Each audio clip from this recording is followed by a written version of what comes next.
दोस्तों, कहानी उस क्षण से शुरू होती है जब मेघनाथ युद्ध की तबाही से टूट चुका था।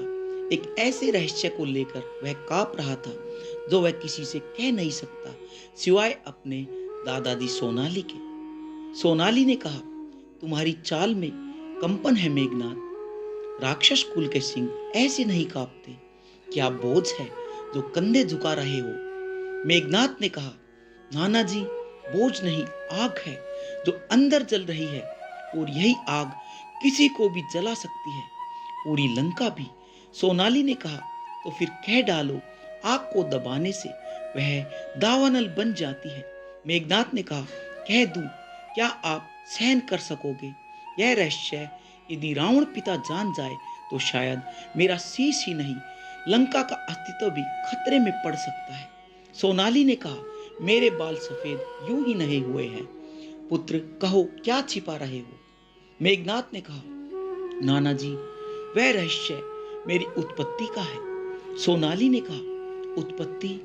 तुम रावण के पुत्र हो, मंदोदरी के गर्भ से जन्मे हो, इसमें छिपाने जैसा क्या? मेघनाथ ने कहा, यही तो सबको बताया गया है। मेघनाथ ने कहा, यही तो सबको बताया गया है, लेकिन सच्चाई वह नहीं है जो वर्षों से राक्षस सिंहासन पर बैठा है। वह मेघनाथ ने कहा, सच्ची पहचान यही तो सबको बताया गया। सोनाली ने कहा, लेकिन साफ साफ वह नहीं है। बात को वर्षों से मेघनाथ सिंहासन पर बैठा है। ठीक है, वह मेरी तो सुनिए, सच्ची पहचान वह नहीं हूँ तो सोनाली ने कहा, साफ सोनाली ने कहा, बात को घुमाओ मत। मेघनाथ ने कहा, मैं इंद्रजीत हूँ तो सुनिए, मेरा जन्म वह नहीं इंद्रलोक की दुनिया में हुआ था। सोनाली ने कहा, मैं बाद में अर्थ। मेघनाथ ने कहा, गर्भाधान, मेरी शक्ति, मेरा जन्म, यह सब इंद्रलोक के एक ऐसे क्षण से जुड़े हैं जिसकी जानकारी मैं बाद में दो लोगों के पास, मेरे गर्भाधान और मेरी शक्ति संकरण, मेरा स्वभाव, सोनाली यह सब एक ऐसे क्षण से जुड़े हैं यह कैसे जिसकी जानकारी सिर्फ मेघनाथ ने कहा पास थी। आज तक आपके सभी ने आज सत्य को राज समझा, लेकिन मैं मेरी शक्तियां, मेरे आवेश, मेरे अंदर दौड़ता वह देवीय और आसुरी मिश्रण, वह मेरे जन्म का सच खुद बताता है। सोनाली ने कहा, एक गहरी सांस लेकर, तो तुम जान गए हो, लेकिन कितना? मेघनाथ ने कहा कि मैं समझ गया कि मैं केवल रावण का पुत्र नहीं, बल्कि उनके अभिशाप का परिणाम हूं। सोनाली ने कहा, तुम्हारे पिता रावण इंद्रलोक तक पहुंचे थे। उन्होंने इंद्र को चुनौती दी थी। उस युद्ध में इंद्र ने मंत्रों से एक दिव्य तेज का श्राप छोड़ दिया जो आकाश में भटकता रहा। तभी मेघनाथ कहते हैं, तभी वह तेज मेरी माता मंदोदरी को छू गया और मैं देव और दानव दोनों की छाया से बना। रावण ने उसे वरदान समझा, लेकिन वह एक चेतावनी थी। सोनाली ने कहा, सही कहा, तुम्हारी शक्ति असाधारण इसलिए है क्योंकि तुम दो संसारों की जड़ हो। मेघनाथ ने कहा, लेकिन नाना जी, यही तो भय है। मैं शक्ति नहीं, मैं संतुलन हूं, और संतुलन टूटे तो विनाश होता है। सोनाली ने कहा, तुम क्या कहना चाहते हो? मेघनाथ ने कहा, मैं वह रहस्य जानता हूं जिसे इंद्र ने रावण से छिपाया था। रहस्य यह है कि मेघनाथ ने कहा, इंद्र ने मुझे केवल देवीय तेज का अंश नहीं दिया, उसने मुझे भविष्य का संकेत भी दिया था। एक भविष्य जिसमें मैं अपने ही पिता का विनाश रोकने में असमर्थ रहूंगा। सोनाली ने कहा, भविष्य? किस प्रकार का भविष्य? मेघनाथ ने कहा, एक ऐसा भविष्य जिसमें रावण स्वयं अपने कर्मों के कारण ही हारेंगे, किसी राम नाम के योद्धा के हाथों, और मैं यह जानते हुए भी कि युद्ध व्यर्थ है, लड़ूंगा और हारूंगा भी। सोनाली ने कहा, तुम्हें यह कैसे पता? मेघनाथ कहते हैं, क्योंकि नाना जी, मैंने वह भविष्य देखा है। मेरी दिव्य असुरी शक्तियों ने मुझे वह दृश्य प्रकट किया है। राम की शक्ति, उनका तेज और पिताश्री का पतन सब मेरे सामने है। सोनाली ने कहा, तो क्या तुम यह रहस्य रावण को बताने आए हो? मेघनाथ ने कहा, नहीं, वह नहीं सुनेंगे। उन्हें सत्य से अधिक विजय प्रिय है। लेकिन आप कम से कम जान ले कि आपका नाती युद्ध का दैत्य नहीं था, बल्कि नियति का एक दूत था। सोनाली कहते हैं, तो क्या तुम यह स्वीकारते हो कि यह युद्ध नियति का खेल है? मेघनाथ ने कहा, हाँ, और मैं जानता हूं कि मैं इस नियति में बलिदान हूं। मैं जीतने नहीं, पूर्ण करने आया हूं। सोनाली ने कहा, क्या बस इतना ही रहस्य था? मेघनाथ कहते हैं, नहीं, नहीं नाना जी, एक अंतिम सत्य और है, सबसे भयंकर, जो पिता को कभी पता नहीं चलना चाहिए। सोनाली कहते हैं, वह क्या है मेघनाथ? मेघनाथ ने कहा कि मैं श्री राम को मारने नहीं आया हूं, मैं सिर्फ अपने पिता के पापों को पूरा होने से रोकने आया हूं। मैंने उन्हें बताए बिना राम को भी बचाया है।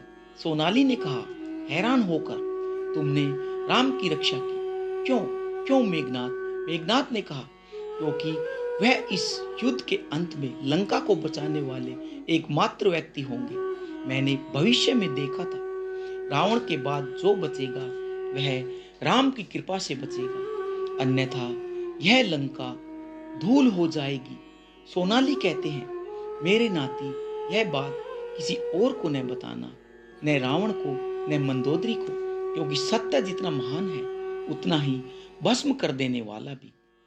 मेघनाथ ने कहा, मैं समझता हूं नाना जी, और इसलिए मैं यह रहस्य आपके चरणों में छोड़कर जा रहा हूं। युद्ध में मेरी नियति मेरा इंतजार कर रही है।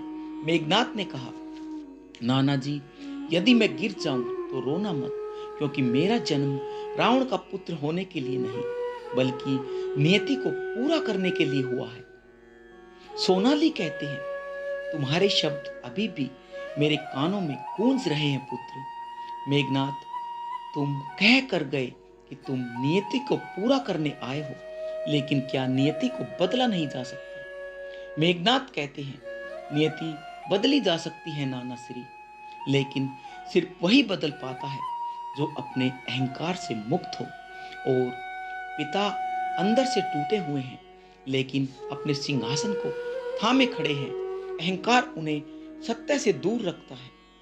सोनाली कहते हैं, तो क्या तुम्हारे पिता कभी यह सत्य जान नहीं सकेंगे? मेघनाथ ने कहा, नहीं, उन्हें यह जानने का अधिकार भी नहीं है, क्योंकि एक बार अगर उन्हें यह पता चल गया कि राम ही अतः लंका को बचाएंगे, तो वे उस सत्य को स्वीकार करने से पहले उसे नष्ट कर देंगे।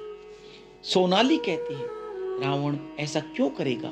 मेघनाथ ने कहा, क्योंकि उसके लिए श्री राम एक मनुष्य नहीं, उसकी हार का प्रतीक है।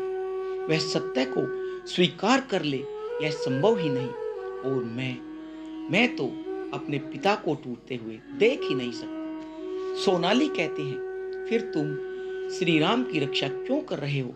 क्यों उनकी जीत में अपना योगदान दे रहे हो? मेघनाथ ने कहा, क्योंकि यह युद्ध व्यक्तिगत युद्ध नहीं है, यह एक युग का परिवर्तन है। यदि श्री राम ना रहे तो लंका का अस्तित्व समाप्त हो जाएगा, और मैं चाहता हूं कि पिता श्री हारे पर लंका बच जाए। सोनाली कहते हैं, तुम्हारे अंदर और क्या छिपा है मेघनाथ? मेघनाथ ने कहा, हाँ नाना, मेरी शक्ति केवल भारी नहीं, मेरे निर्णय भी उसी मिश्रण से जन्म लेते हैं। मेरे अंदर देवत्व कहता है, सत्य के मार्ग पर चलो, और आसुरी शक्ति कहती है, रावण के लिए लड़ो। दोनों शक्तियां मुझे अपनी ओर खींचती हैं, पर मैं बीच में फंस गया हूं, नियति के बीच, धर्म और अधर्म के बीच। सोनाली कहते हैं, तो फिर तुम किस ओर हो? मेघनाथ ने कहा, मैं न तो श्री राम की ओर हूं, न पिताजी रावण की ओर। मैं उस ओर हूं जहां लंका का भविष्य सुरक्षित रहे, और वह भविष्य पिता की जीत में नहीं, उनकी पराजय में है। सोनाली ने कहा, मेघनाथ, तुमने कहा था कि जन्म के समय इंद्र का जो तेज मंदोदरी को छू गया था, वह एक चेतावनी थी। क्या वह चेतावनी केवल तुम्हारी उत्पत्ति से जुड़ी हुई थी? मेघनाथ ने कहा, नहीं नाना, उस तेज में एक दूसरा श्राप था, एक श्राप जो मुझे किसी ने नहीं बताया, पर युद्ध के दौरान मेरी आंखों में सौंदर्य खुल गया। सोनाली ने कहा, किस प्रकार का श्राप, कौन सा श्राप? मेघनाथ ने कहा कि मैं इंद्रजीत कभी भी अधर्म की विजय का माध्यम नहीं बन सकता। मुझे वरदान मिले, मुझे शक्तियां मिली, अमृतता का स्पर्श मिला, लेकिन अंतिम क्षणों में मेरी शक्ति आधी रह जाएगी। सोनाली ने कहा, कंपित आवाज में कहा, क्यों मेघनाथ? मेघनाथ ने कहा, क्योंकि मेरे जन्म की जड़ में देवत्व है और वह देवत्व मुझे अधर्म के लिए पूर्ण शक्ति का उपयोग नहीं करने देगा। मैं लड़ूंगा, लोग मुझे अजय कहेंगे, पर सत्य यह है, मेरे अंदर एक सीमा है, मेरे अंदर एक बंधन है जो मेरे पिता नहीं समझ पाएंगे। सोनाली ने कहा, क्या तुमने श्री राम को भविष्य में देखा था या वास्तव में उनसे मिले भी? मेघनाथ ने कहा, चुप होकर नाना, एक सत्य और है जिसे मैंने अब तक किसी और को नहीं बताया। सोनाली ने कहा, कहो मेघनाथ, जो भी है अब मुझसे मत छिपाना। मेघनाथ कहते हैं, मैं पहली बार श्री राम से युद्ध भूमि में नहीं मिला था। मैं उनसे पहले सीता माता की खोज के दौरान मिला था, जब वे वन में तप कर रहे थे। सोनाली ने कहा, चकित आवाज में कहा, क्या तुम राम से पहले ही मिल चुके हो? लेकिन दोनों सेनाएं तो तब तक आमने सामने भी नहीं थी। मेघनाथ ने कहा, हाँ नाना जी, वह भेंट युद्ध की तरह नहीं थी, वह एक अनजानी शांति थी। मैंने उनसे प्रश्न किया, क्या आप जानते हैं कि आपका मार्ग क्या है? और श्री राम ने कहा था, मार्ग वही है जहां सत्य आपका इंतजार करता है। उनके शब्दों में एक ऐसी शक्ति थी कि कुछ क्षणों के लिए मैं भूल गया था कि मैं कौन हूं। रावण का पुत्र नहीं, एक योद्धा भी नहीं, सिर्फ एक आत्मा जो सत्य का सामना कर रही थी। सोनाली कहते हैं, तो क्या तुम इसी कारण राम की जीत को अनिवार्य कह रहे हो? मेघनाथ ने कहा, नहीं नहीं नाना श्री, सिर्फ राम का तेज नहीं, लंका की रक्षा स्वयं उसके कर्मों से छिन जाएगी। सोनाली ने कहा, क्या मतलब? मेघनाथ कहते हैं, नाना जी, आज तक सब सोचते हैं कि लंका को शक्ति रावण के तप से मिली, लेकिन असली शक्ति राज्य की आत्मा होती है, और जब एक राज्य की आत्मा घायल होती है, वह अपने किलों को स्वयं गिरा देती है।